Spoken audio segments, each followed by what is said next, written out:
بسم الله الرحمن الرحيم. الحمد لله رب العالمين، والعاقبة للمتقين، والصلاة والسلام على أشرف الأنبياء وخاتم المرسلين نبينا محمد وعلى آله وصحبه أجمعين، وبعد. إخواني الكرام، السلام عليكم ورحمة الله وبركاته.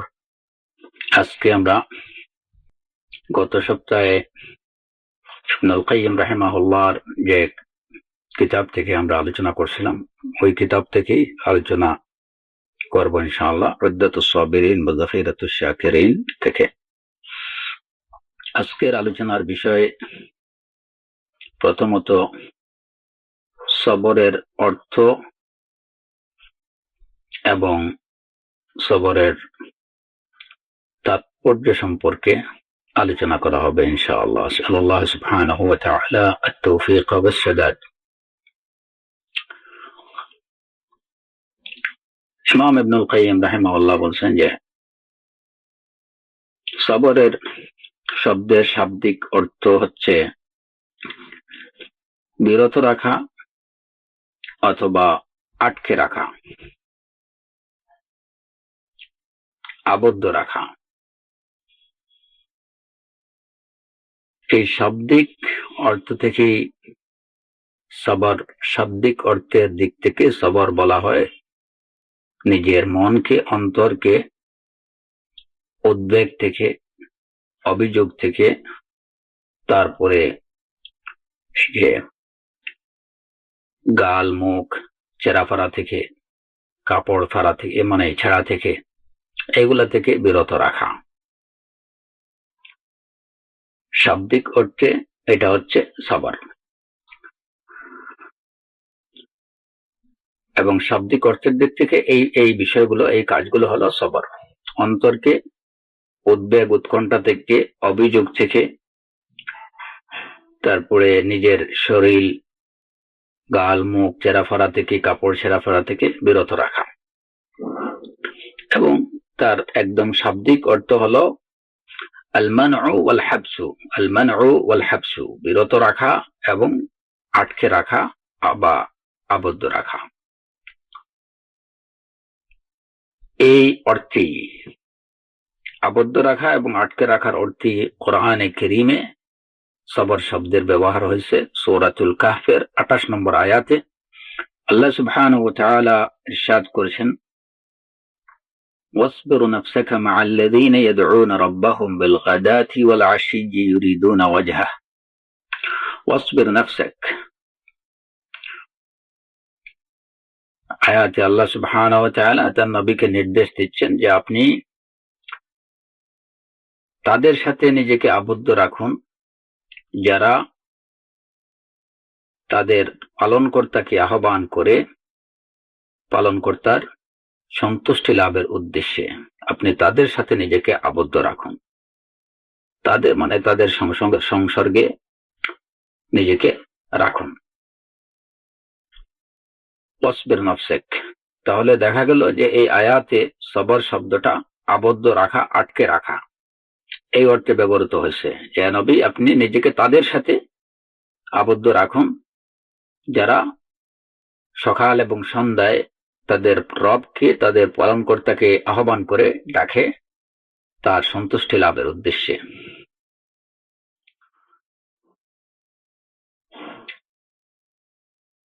হাদিসের মধ্যেও এই একই অর্থে সবর শব্দের ব্যবহার হয়েছে। যেমন মুসান্নাফে আব্দুর রাজ্জাক এবং দারুকুতনির মধ্যে একটা হাদিস, ইউকতালুল কাতিলু ওয়া ইউসবারুস সাবিরু, যে হত্যাকারীকে হত্যা করা হবে, ওয়া ইউসবারুস সাবিরু, এবং সবরকারীকে আটকে রাখা হবে। এখানে ইউসবারুস সাবিরু মানে যে হত্যার জন্য কাউকে আটকে রাখে তাকে হত্যার জন্য আটকে রাখা হবে।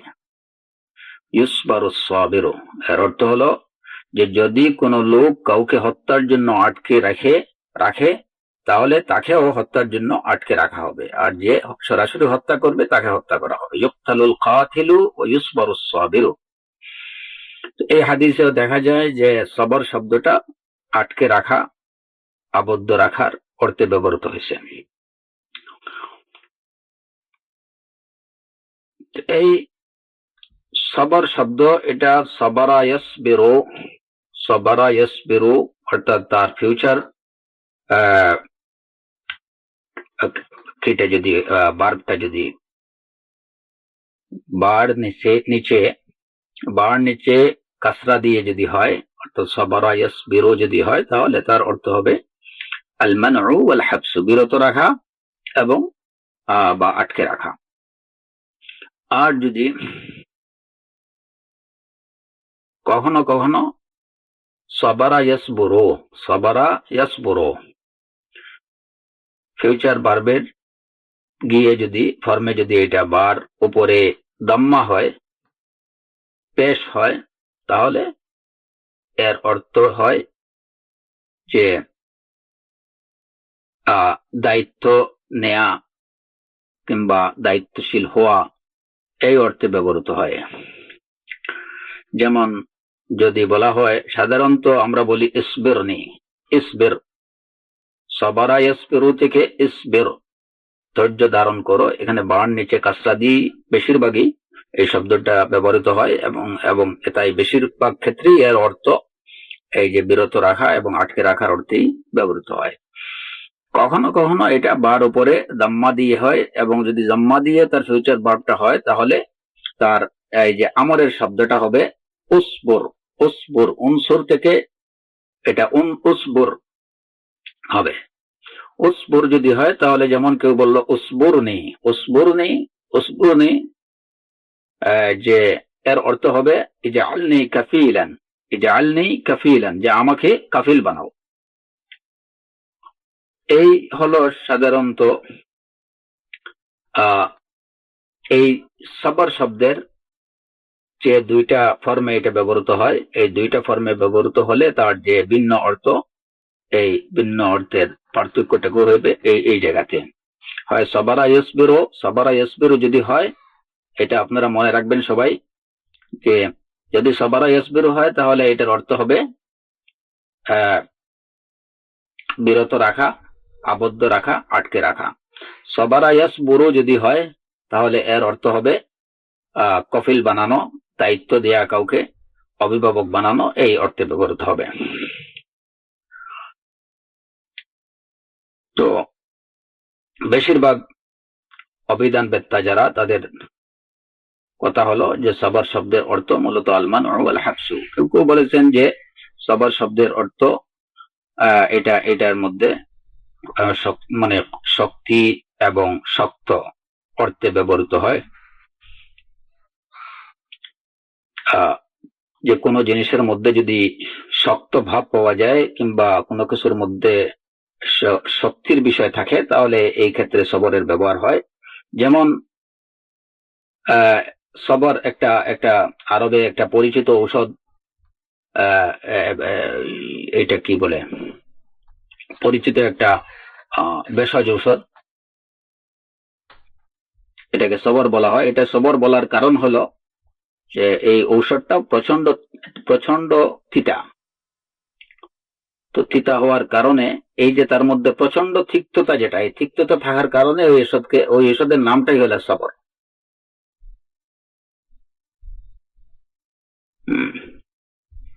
তারপরে যেমন শক্ত জমিন, শক্ত মাটিকে সবর বলা হয়, কারণ মাটিটা শক্ত, তার মধ্যে ওই যে শক্ত অর্থ যেটা, ওইটা পাওয়া যায়। তো কখনো কখনো সবর শব্দের মধ্যে শক্ত এবং শক্তি এই দুইটা বিষয় পাওয়া যেতে পারে সবরের মাদ্দার মধ্যে। তো আর কেউ কেউ বলছেন যে সবর শব্দের মধ্যে এই মেলানো, একত্রিত করা অর্থ রয়েছে, যে সবারা ইয়াসবুরু এই শব্দের মধ্যে কোন জিনিসকে একত্রিত করা, মেলানো, এই অর্থটুকু পাওয়া যায়।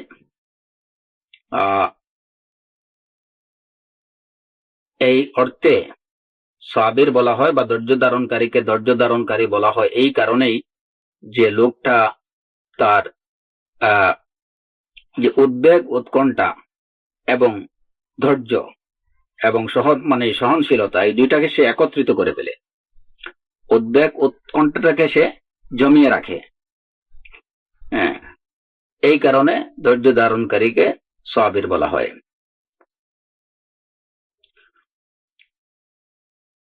তো ইবনুল কাইয়িম রাহিমাহুল্লাহ, ইমাম ইবনুল কাইয়িম রাহিমাহুল্লাহ বলছেন যে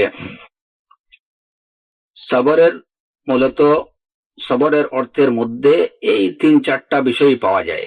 4টা বিষয় পাওয়া যায়, যে একটা থেকে আর একটা আলাদা বা পাওয়া যায় না এমন কথা না।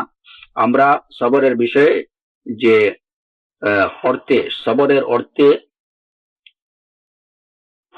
সবরের অর্থের মধ্যে যে 3-4টা বিষয় আমরা পেলাম, সেটা হচ্ছে, একটা হচ্ছে যে আল মানউ ওয়াল হাবসু, বিরত রাখা, আবদ্ধ রাখা, আটকে রাখা। আর আরেকটা বিষয় হলো যে এটার মধ্যে শক্তি এবং শক্ত, এই বিষয়টাও পাওয়া যায়। আরেকটা বিষয় হলো এটার মধ্যে জমানো, একত্রিত করা, মেলানো, এই শব্দগুলা পাওয়া যায়। তো মূল কথা হলো যে সবর শব্দের মধ্যে এই 3-4টা অর্থই অন্তর্ভুক্ত রয়েছে।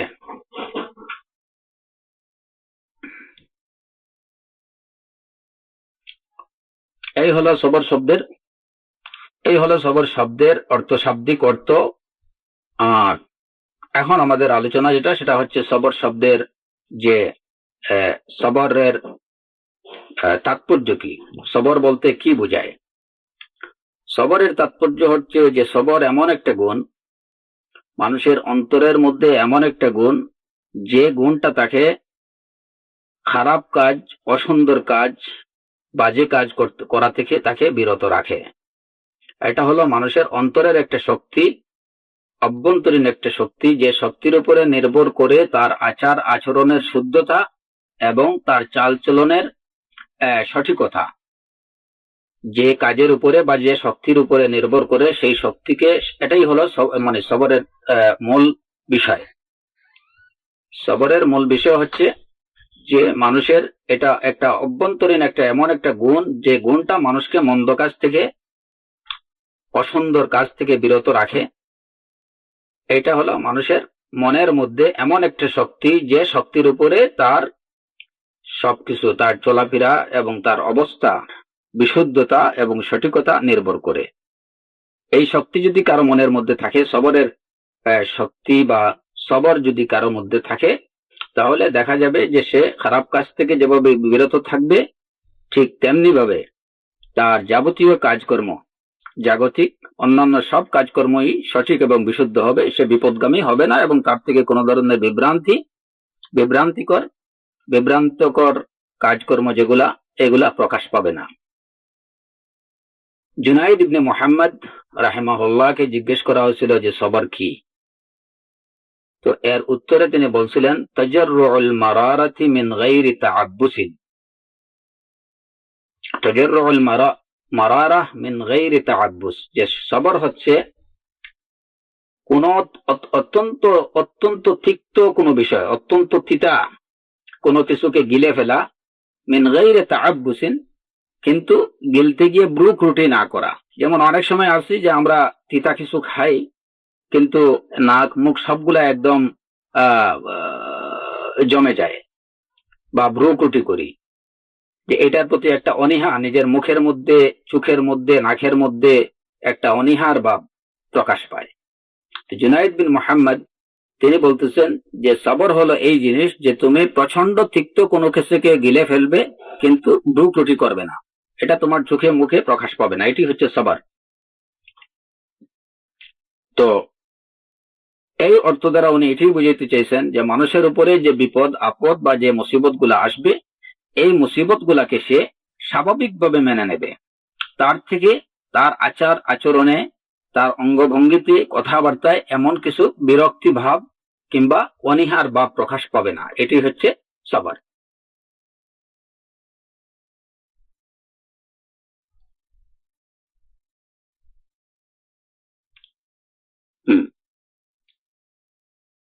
কেউ কেউ বলছেন যে সবর হচ্ছে কষ্টের সাথে, বিপদের সাথে সুন্দরভাবে বিপদের সুন্দরভাবে মোকাবেলা করা, অত্যন্ত সুন্দরভাবে উত্তম পন্থায় বিপদের মোকাবেলা নামই হচ্ছে সবর। এটা হলো কারো কারো কথা।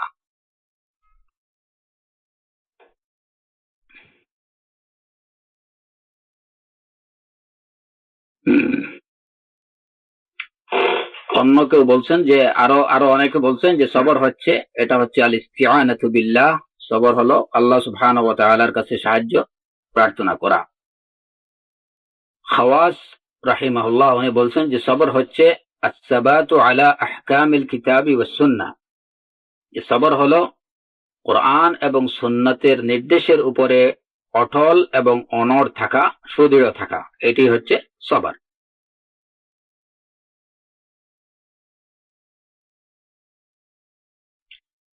আবু আলী আদ-দাক্কাক রাহিমাহুল্লাহ উনি বলছেন যে সবর হলো নিজের ভাগ্যে যা আছে সেটার ব্যাপারে কোন ধরনের অভিযোগ এবং অনুযোগ না করা।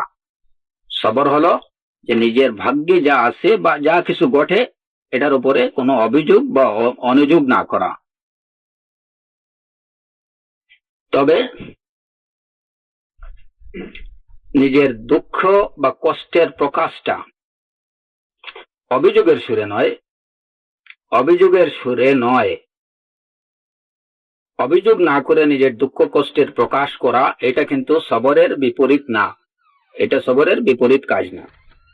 যদি কেউ নিজের দুঃখ কষ্টটা প্রকাশ করে, স্বাভাবিকভাবে প্রকাশ করে, কিন্তু এতে যদি তার কোনো অভিযোগ কিংবা কোনো অনুযোগ না থাকে, তাহলে এটা সবরের বিপরীত কাজ না। এর প্রমাণ হলো কোরআনে কারীমে আল্লাহ সুবহানাহু ওয়া তাআলা আইয়ুব আলাইহিস সালামের ঘটনা বর্ণনা করে বলেছেন যে ইন্না ওয়াজাদনাহু সাবিরা, আমি তাকে ধৈর্য ধারণকারী পেয়েছি। তো আল্লাহ সুবহানাহু ওয়া তাআলা আইয়ুব আলাইহিস সালামের প্রশংসা করলেন যে আমি তাকে ধৈর্য ধারণকারী পেয়েছি। অথচ দেখা যায় কোরআনে কারীমের অন্য আয়াতে আছে আল্লাহ সুবহানাহু ওয়া তাআলা ইরশাদ করেছেন আইয়ুব আলাইহিস সালাম সম্পর্কে, যে আইয়ুব আলাইহিস সালাম বলেছেন ওয়া আইয়ুব ইয নাদা রাব্বাহু রাব্বি আন্নী মাসসানি আদ-দুররু ওয়া আনতা আরহামুর রাহিমিন। ওয়া আইয়ুব ইয নাদা রাব্বাহ, স্মরণ করো আইয়ুবের কথা, যখন তিনি তার পালনকর্তাকে ডাকলেন, বললেন, যখন তিনি তার পালনকর্তাকে ডাকলেন এই বলে আন্নী মাসসানি আদ-দুরর, যে আমি বিপদে পতিত হয়েছি, আমি কষ্টে পতিত হয়েছি, বা দুঃখ কষ্ট আমাকে পেয়ে বসেছে। এক্সাক্ট অর্থটা যদি আমরা করি তাহলে অর্থটা হবে যে আমাকে কিছু দুঃখ কষ্ট আমাকে পেয়ে বসেছে। মাসসানি আদ-দুর ওয়া আনতা আরহামুর রাহিমিন, এবং হে আল্লাহ তুমি দয়াময়দের থেকেও শ্রেষ্ঠ দয়াময়, আরহামুর রাহিমিন। এখানে আইয়ুব আলাইহিস সালাম তিনি তাকে দুঃখ কষ্ট পেয়ে বসেছে এইটুকু বলেছেন, আল্লাহ সুবহানাহু ওয়া তাআলাকে বলেছেন, নিজের দুঃখ কষ্ট প্রকাশ করেছেন। কিন্তু এত সত্ত্বেও দেখা যায় যে আল্লাহ সুবহানাহু ওয়া তাআলা বলেছেন ইন্না ওয়াজাদনাহু সাবিরা, যে আমি আইয়ুবকে ধৈর্য ধারণকারী পেয়েছি। এতে প্রমাণ হলো যে অভিযোগের সুরে না করে যদি স্বাভাবিকভাবে নিজের দুঃখ কষ্টের কথা আল্লাহ সুবহানাহু ওয়া তাআলার সমীপে পেশ করা, এটা ধৈর্যের বিপরীত বা সবরের বিপরীত কাজ না।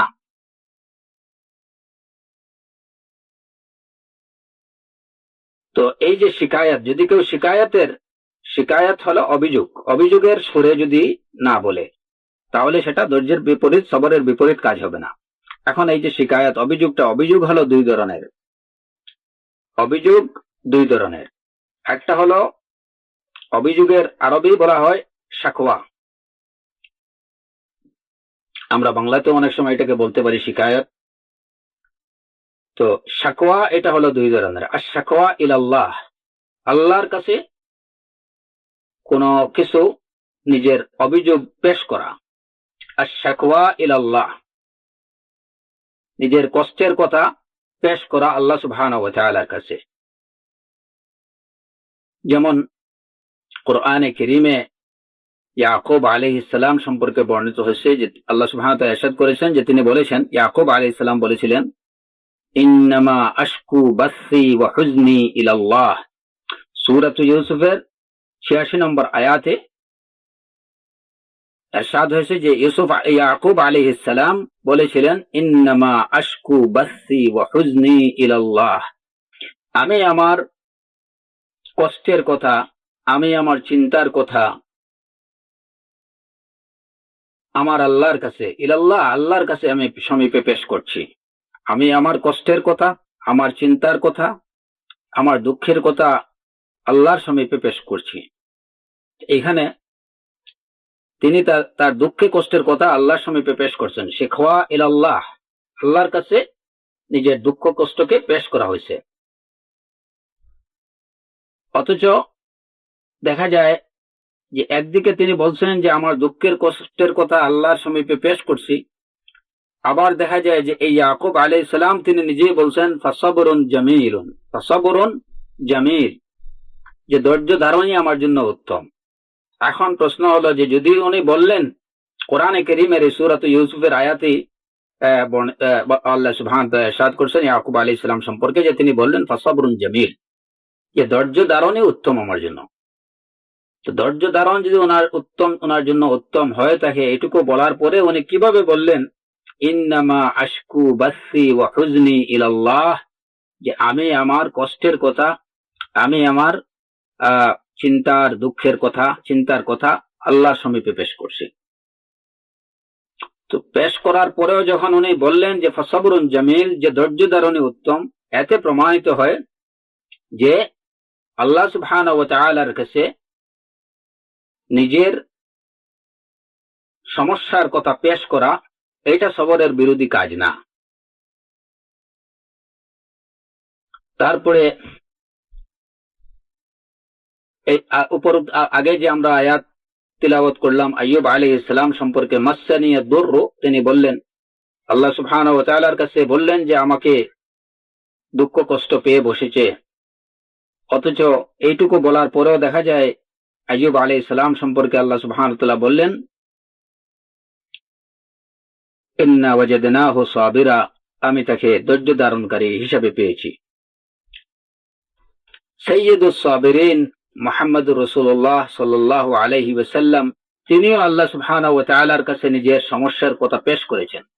যেমন এই যে হাদিসে, যদিও হাদিসের সনদ যায়ীফ কিন্তু গ্রহণযোগ্য,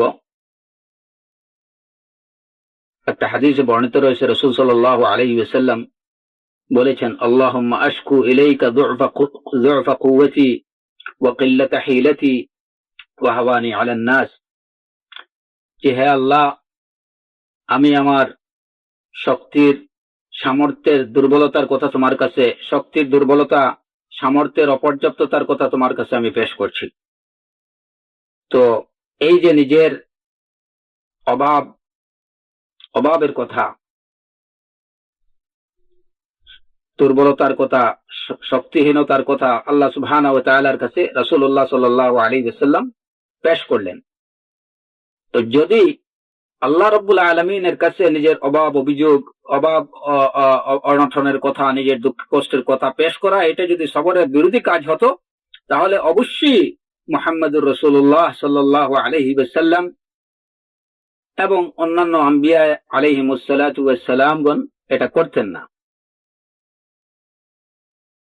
যেহেতু তারা এটুকু করছেন এবং এত সত্ত্বেও আল্লাহ সুবহানাহু ওয়া তাআলা তাদেরকে সাবির হিসাবে আখ্যা দিয়েছেন, ধৈর্য ধারণকারী হিসাবে আখ্যা দিয়েছেন, সুতরাং এতে নিঃসন্দেহে প্রমাণিত হয় যে আল্লাহ সুবহানাহু ওয়া তাআলার দরবারে নিজের অভাব, অনটন, দুঃখ কষ্টের কথা অভিযোগের সুরে নয়, পেশ করার সুরে, জানানোর সুরে,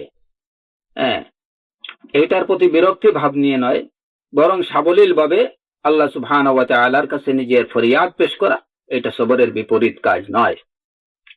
মূসা আলাইহিস সালাতু ওয়াস সালাম ঠিক এইভাবে বলছিলেন, আল্লাহুম্মা লাকাল হামদু ওয়া ইলাইকাল মুশতাকা ওয়া আনতাল মুস্তাআন ওয়া বিকাল মুস্তাগাত ওয়া আলাইকাত তুকলান ওয়া লা হাওলা ওয়া লা কুওয়াতা ইল্লা বিক, যে আল্লাহ সমস্ত প্রশংসা তোমার জন্য, সব অভিযোগ তোমার কাছে আমি পেশ করছি, নিজের সব দুঃখ কষ্টের কথা, তুমি একমাত্র সাহায্য প্রদানকারী, সাহায্য একমাত্র তোমার কাছেই চাওয়া হয়, আশ্রয় তোমার কাছেই চাওয়া হয়, বিপদ আপদে তোমার কাছেই যাওয়া হয়, তোমার উপরেই ভরসা করা হয়, তুমি ছাড়া আর কোনো শক্তি নেই, তুমি ছাড়া আর কোনো আশ্রয়ের স্থল নেই, তুমি ছাড়া আর কোনো শক্তি নেই।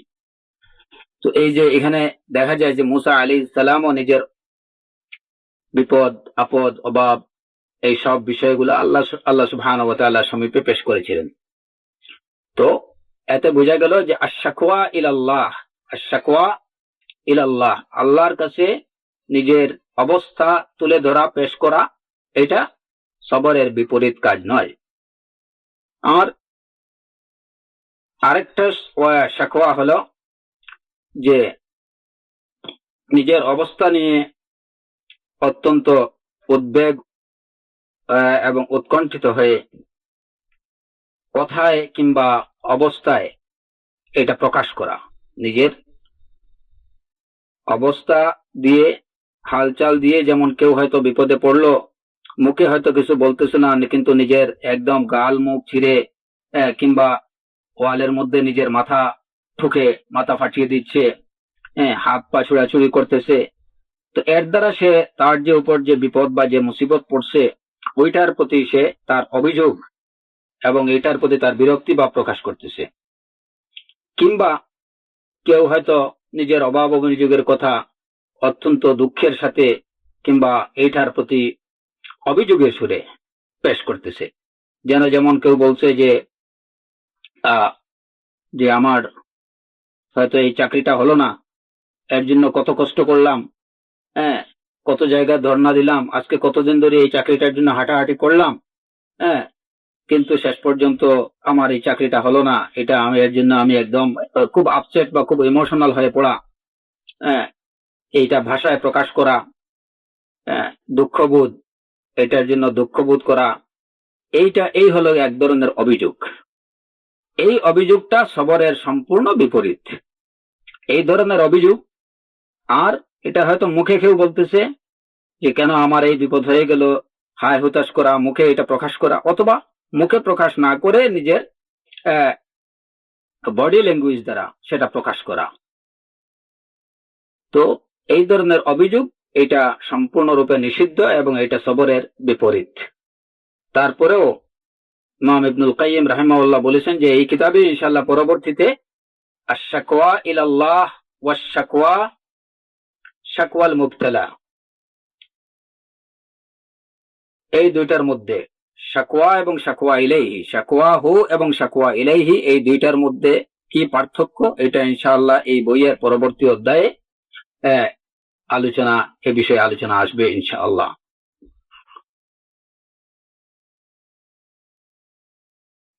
তো আমরা সবরের যে তাৎপর্য বা হাকিকত সম্পর্কে আলোচনা ছিলাম এবং এই আলোচনার এক পর্যায়ে শাকওয়ার বিষয়ে আলোচনা হলো। আমরা আবারও সবরের হাকিকত সম্পর্কে আলোচনায় ফিরে যাচ্ছি। তো কেউ কেউ বলছেন যে সবর হলো উদ্বেগ এবং উৎকণ্ঠার স্থলে নিজেকে অনড় এবং দৃঢ়পদ রাখা, নিজেকে অটল রাখা।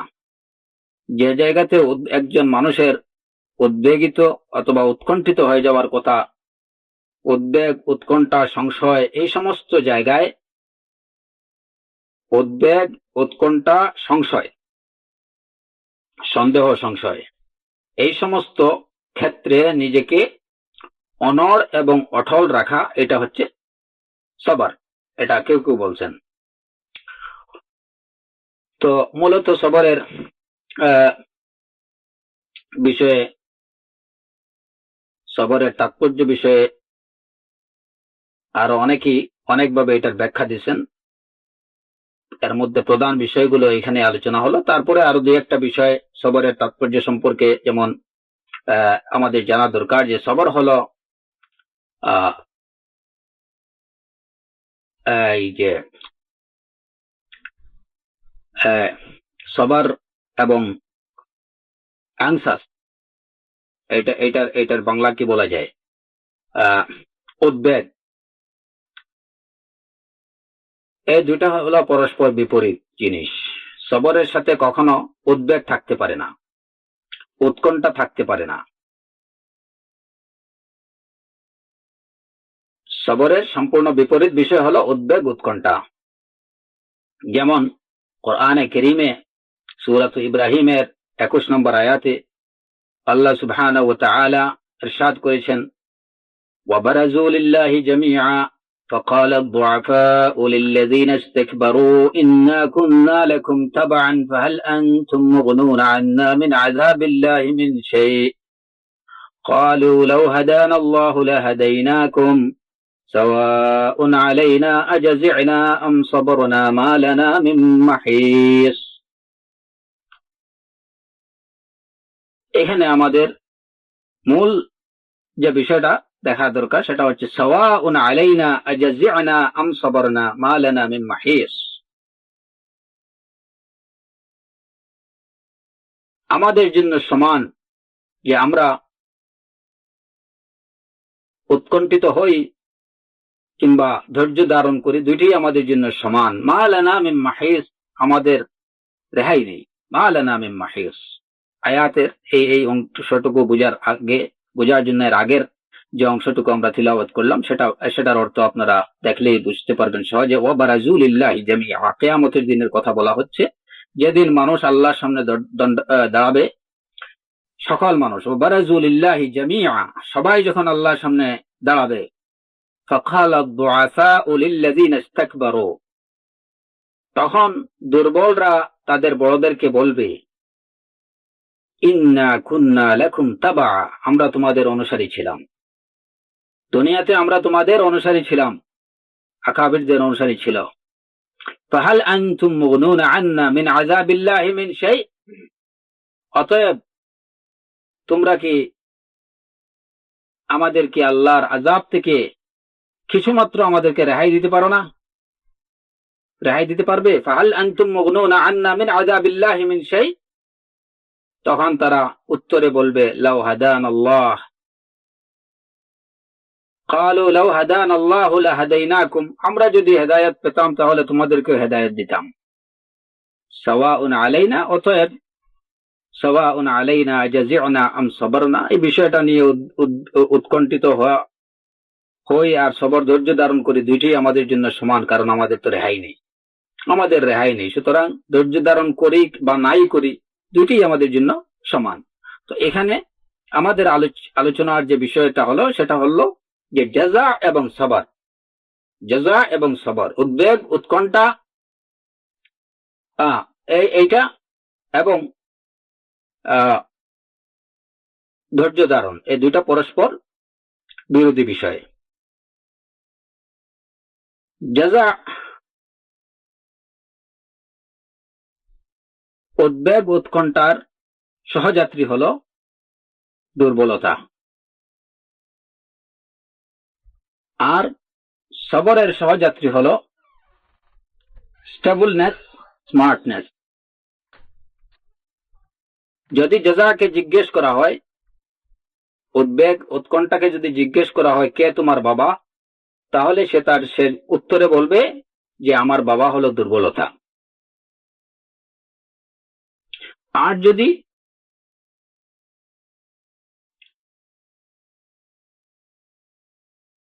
এই যে স্টেবলনেস, দৃঢ়তা এবং যেটাকে বলা হয় যে ব্যক্তিত্ব সম্পন্নতা, দৃঢ়তাকে যদি জিজ্ঞেস করা হয় কে তোমার বাবা, তাহলে সে উত্তরে বলবে যে আমার বাবা হলো সবর। এই কথা দ্বারা কি বোঝা যায় যে যদি কারো মধ্যে সবর থাকে তাহলে তার মধ্যে সে অবশ্যই দৃঢ় থাকবে, দৃঢ়পথ থাকবে, কোনো কিছুতে সে উৎকণ্ঠিত হবে না, বিচলিত হবে না, কোনো কিছুতেই সে বিচলিত হবে না। আর যদি কারো মধ্যে বিচলতা, উদ্বেগ, উৎকণ্ঠা থাকে তাহলে সে দুর্বল হয়ে পড়বে, ওই লোকটা হবে দুর্বল। সুতরাং দুর্বলের উদ্বেগ উৎকণ্ঠার সহযাত্রী হচ্ছে যেখানে উদ্বেগ থাকবে, উৎকণ্ঠা থাকবে, সেখানেই তাকে দুর্বলতা পেয়ে বসবে, আর যেখানে সবর থাকবে সেখানে দৃঢ়তা থাকবে। নফস হলো মানুষের অন্তর, হলো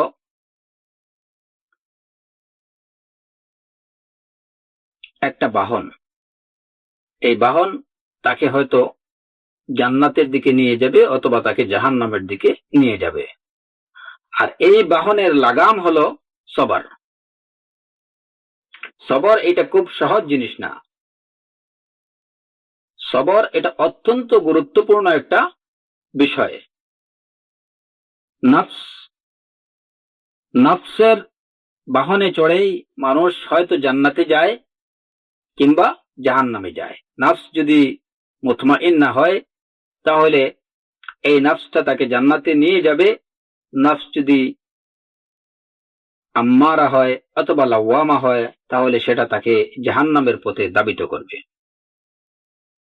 তো এই নফস হলো, মানুষের নফস হলো একটা বাহন, যে বাহন তাকে হয় জান্নাতের দিকে নিয়ে যাবে অথবা জাহান্নামের দিকে।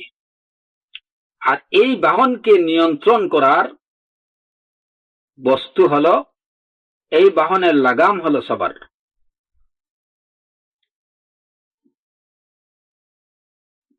যদি বাহনের, যেমন স্বাভাবিকভাবে আমরা যে দেখি যে যদি কোনো বাহনের আপনি ঘোড়ায় চড়লেন কিন্তু ঘোড়ার যদি কোনো লাগাম আপনার হাতে না থাকে বা ঘোড়ার যদি কোনো লাগাম না থাকে তাহলে সে যেদিকে ইচ্ছা ওই দিকেই যাবে, যে পথে ইচ্ছা সে তার ইচ্ছা মতো দৌড়াবে। ঠিক এইভাবে যদি সবরের লাগাম যদি না থাকে মানুষের, তাহলে তার নফস তাকে যে কোনো পথে নানা পথে তাকে নিয়ে যাবে, তাকে সঠিক পথে সে সঠিক পথে পরিচালিত হতে পারবে না যদি সবরের লাগাম তার হাতে না থাকে। সুতরাং সঠিক পথে নিজের নফসকে পরিচালিত করার জন্য লাগাম হলো সবর। লাগামহীন কোন বাহন যেভাবে সঠিক পথে চলতে পারে না, এদিক সেদিক দৌড়াদৌড়ি করে, ঠিক এইভাবে সবরের লাগাম যদি না থাকে তাহলে নফস এদিক সেদিক দৌড়াদৌড়ি করবে এবং তাকে কোনোভাবেই নিয়ন্ত্রণ করা যাবে না।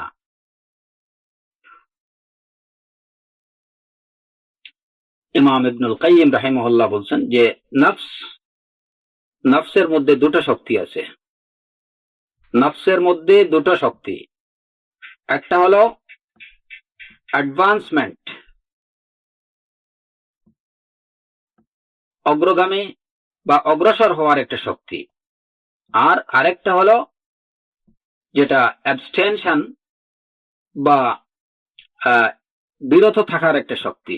এই দুইটা শক্তি প্রত্যেকটা মানুষের নফসের মধ্যে থাকে। একটা হলো যে অগ্রসর হওয়ার শক্তি, সামনে যাওয়ার শক্তি, অ্যাডভান্স হওয়ার শক্তি, আর আরেকটা হলো বিরত থাকার শক্তি কিংবা অ্যাবস্টেনশন বলতে আমরা যা বুঝি ওই শক্তি। তো সবরের এই জায়গাতে সবরের কাজ কি? সবরের কাজ হচ্ছে যে মানুষের নফসের মধ্যে অগ্রসর হওয়ার বা সামনে যাওয়ার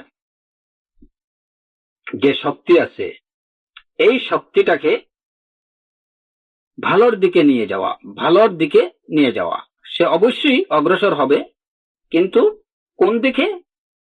যে পথে বা যেদিকে গেলে পরে তার কল্যাণ আছে, যেদিকে গেলে পরে সে উপকৃত হবে দুনিয়াতে এবং আখিরাতে, সবর তাকে এই শক্তিটাকে ওই দিকেই পরিচালিত করে। আর নফসের মধ্যে অ্যাবস্টেনশনের যে শক্তি আছে, এই শক্তিটাকে সবর মন্দ কাজ থেকে তাকে বিরত রাখে। তো যেখানে প্রত্যেকটা মানুষের নফসের মধ্যে এই দুইটা শক্তি আছে, যে সে হয়তো আগে বাড়তে পারে, আগে বাড়ার যে শক্তি নফসের মধ্যে আছে, এই ক্ষেত্রে সবরের কাজ হলো তাকে ভালোর পথে নিয়ে যাওয়া, ভালোর পথে অগ্রসর করে দেয়া। আর নফসের মধ্যে অ্যাবস্টেনশনের যে শক্তি আছে, এই ক্ষেত্রে সবরের কাজ হলো তাকে মন্দ কাজ থেকে ফিরিয়ে রাখা। আর মানুষের মধ্যে অনেকে আছে যার মধ্যে তার সবরের শক্তি এবং তার জন্য যেটা বেনিফিশিয়াল, এই সমস্ত কাজ করার শক্তি তার মধ্যে বেশি। এটা প্রচন্ড। দুইটা শক্তি মানুষের মধ্যে, দুইটা শক্তি। একটা হচ্ছে অগ্রসর হওয়ার শক্তি মানুষের নফসের মধ্যে, আরেকটা শক্তি হলো তার বিরত থাকার শক্তি। কারো মধ্যে অগ্রসর হওয়ার শক্তি বেশি থাকে এবং কারো মধ্যে বিরত থাকার শক্তি বেশি থাকে। যার মধ্যে তো মানুষের মধ্যে কিছু লোক আছে যাদের সবরের শক্তি, যা কিছু তার জন্য ভালো বা কল্যাণকর, যা কিছু তার জন্য ভালো বা কল্যাণকর সে কাজ করার প্রতি যে শক্তি, এই শক্তি কারো মধ্যে বেশি থাকে এবং ভালো কাজের উপর অটল এবং অবিচল থাকার শক্তি কারো মধ্যে বেশি থাকে, এবং মন্দ থেকে বেঁচে থাকার শক্তিটা কারো মধ্যে কম থাকে। আবার দেখা যায় যে কারো মধ্যে মন্দ থেকে বেঁচে থাকার শক্তি প্রবল, কিন্তু ভালোর দিকে অগ্রসর হওয়ার শক্তিটা তার মধ্যে ওই দিক থেকে সে দুর্বল। অ্যাবস্টেনশন পাওয়ার তার মধ্যে স্ট্রং, কিন্তু অ্যাডভান্সমেন্ট এর পাওয়ার তার মধ্যে, অগ্রসর হওয়ার পাওয়ার তার মধ্যে প্রবল। আবার কারো মধ্যে অগ্রসর হওয়ার শক্তি বেশি কিন্তু বিরত থাকার শক্তি কম। এই হলো মানুষের নফসের সাধারণ অবস্থা। আবার অনেক মানুষ আছে যে যাদের মধ্যে না ভালোর দিকে অগ্রসর হওয়ার শক্তি আছে, না মন্দ থেকে বিরত থাকার শক্তি আছে, তার কাছে সবই সমান। এই কি অনুযায়ী, সবরের অবস্থা অনুযায়ী, শক্তি অনুযায়ী মানুষ তিন প্রকার। সবরের অবস্থা বা সবরের শক্তি বিবেচনায় মানুষ তিন প্রকার। কারো মধ্যে ভালো কাজের দিকে অগ্রসর হওয়ার শক্তি বেশি থাকে, কারো মধ্যে মন্দ কাজের দিকে অগ্রসর হওয়ার শক্তি বেশি থাকে, আর কারো মধ্যে ভালোর দিকে অগ্রসর হওয়ার শক্তিও নেই, মন্দের দিকে যাওয়ারও শক্তি নেই, মন্দ থেকে বিরত থাকার শক্তি নেই। আমি হয়তো মনে হয় কথা একটু উলটপালট করে ফেললাম। প্রথমত, যে কারো মধ্যে থাকবে ভালোর প্রতি অগ্রসর হওয়ার শক্তি, তার মধ্যে থাকবে প্রচন্ড বেশি, এবং মন্দ থেকে বিরত থাকার শক্তি থাকবে তার মধ্যে কম। এ হলো একদল। কিছু লোক আছে যে যাদের মন্দ থেকে বেঁচে থাকার শক্তি যাদের মধ্যে থাকবে প্রবল, কিন্তু ভালোর দিকে অগ্রসর হওয়ার শক্তি তার মধ্যে থাকবে কম। এই হলো দ্বিতীয় প্রকার। তৃতীয় প্রকার হলো যে যাদের মধ্যে ভালোর দিকে অগ্রসর হওয়ার শক্তিও থাকবে না, আবার মন্দ থেকে বেঁচে থাকার শক্তি যাদের মধ্যে থাকবে না। এই হলো সাধারণত মানুষের নফসের অবস্থা এবং নফসের মধ্যে তার সবরের শক্তির বিবেচনায় মানুষ এই তিন প্রকার। আর তন্মধ্যে সবচেয়ে উত্তম হলো চতুর্থ প্রকার লোক। আরেকটা প্রকার মানুষের মধ্যে আরেকটা প্রকার আছে যে যাদের মধ্যে ভালোর দিকে অগ্রসর হওয়ার শক্তি যেমন প্রবল, তেমনি মন্দ থেকে বেঁচে থাকার, মন্দ থেকে বিরত থাকার শক্তিও তার মধ্যে প্রবল, এবং এরাই হচ্ছে সবচেয়ে উত্তম এবং শ্রেষ্ঠ মানুষ। যেমন অনেক লোক এই যে মানুষের যে প্রকার নফসের মধ্যে যে শক্তি নিহিত রয়েছে, সেই শক্তিকে নিয়ন্ত্রণকারী সবরের, মানুষের নফসের মধ্যে যে শক্তি আছে সেই শক্তিকে নিয়ন্ত্রণ করে সবর। এই সবরের অবস্থান বিবেচনায় মানুষের যে চার প্রকার, তন্মধ্যে চতুর্থ প্রকার যাদের মধ্যে ভালোর দিকে অগ্রসর হওয়ার শক্তি প্রবল এবং মন্দ থেকে বিরত থাকার শক্তি যাদের মধ্যে প্রবল, এরাই হলো সবচেয়ে উত্তম এবং শ্রেষ্ঠ লোক। এখন যেমন আমরা দেখি যে প্রথম প্রকার বা দ্বিতীয় প্রকারের উদাহরণ, অনেক লোক আছে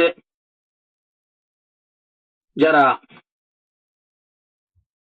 রাতে প্রচন্ড শীতের রাতে ঘুম থেকে উঠে সালাত আদায় করতেছে, কিয়ামুল লাইল করছে, তাহাজ্জুদ পড়তেছে, তারপরে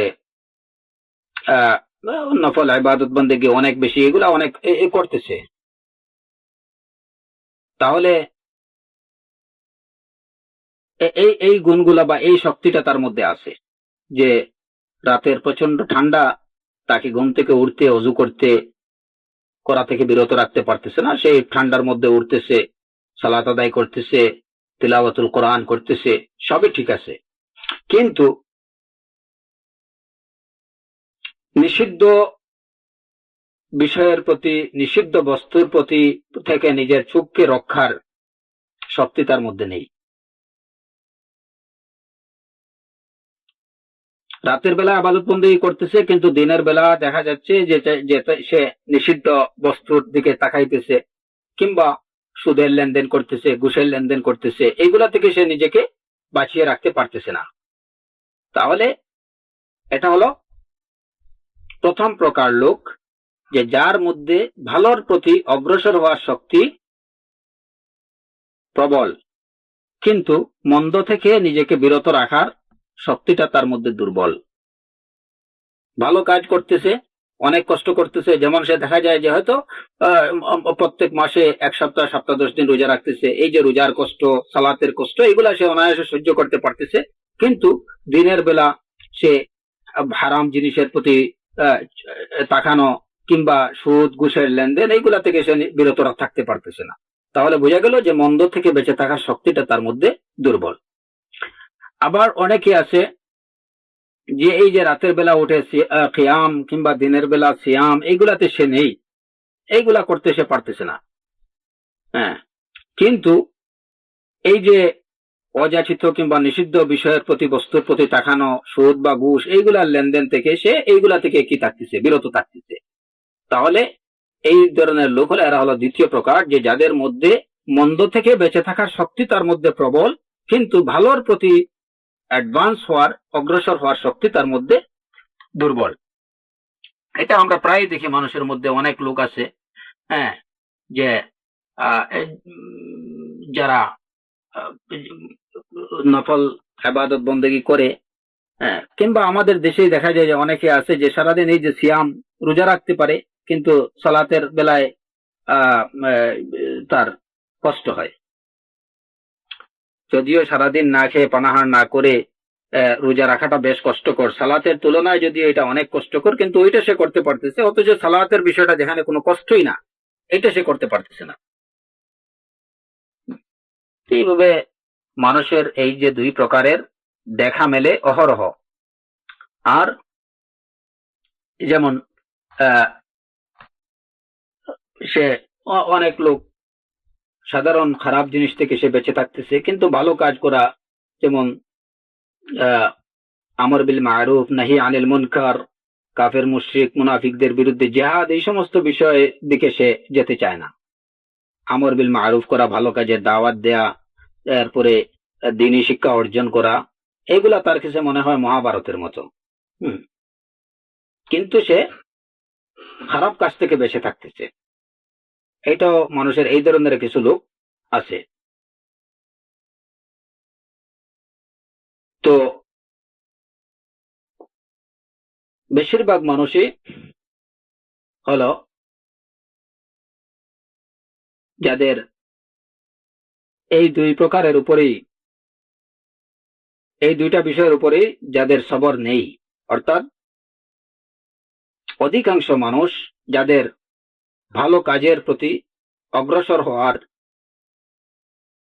ক্ষেত্রে তার সবর নেই, মন্দ কাজ থেকে বিরত থাকার জন্য তার সবর নেই, এই ধরনের লোকের সংখ্যাই হলো সবচেয়ে বেশি। আর সবচেয়ে কম সংখ্যক লোক হলো যে এই দুইটা বিষয়ের উপরেই যারা ধৈর্য ধারণ করে, অর্থাৎ যারা ভালো কাজের প্রতি অগ্রসর হয় এবং মন্দ কাজ থেকে, ভালো কাজে অগ্রসর হওয়ার বিষয়ে সে ধৈর্য ধারণ করে, আর মন্দ কাজ থেকে বিরত থাকার বিষয়ে ধৈর্য ধারণ করে, এই ধরনের লোক হলো খুবই কম।